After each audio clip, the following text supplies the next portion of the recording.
சினிமாக்கு போகணும்னு சொன்னியே? அனிதா கேட்க சிவாவின் முகம் மலர்ந்தது. ஆமா. ஷோ எத்தனை மணிக்கு? 3 மணிக்கு. சூப்பர்.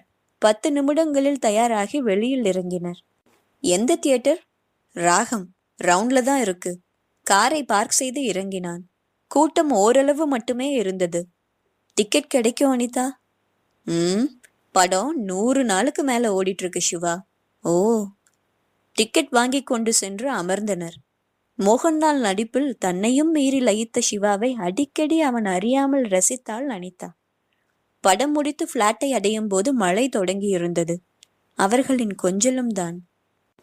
2 வாரங்கள் 2 நாட்களை போல் இனிமையாக கடந்திருக்க இருவரும் ஒருவரை ஒருவர் நேசமாய் சுவாசிக்கத் தொடங்கி தங்களுக்கு தாங்களே என்பதை உணர்ந்திருந்தனர். ஒரு நாள் சிவாவின் அலைபேசி அடித்தது. எடுத்து பார்த்தான். புதிய எண். ஹலோ.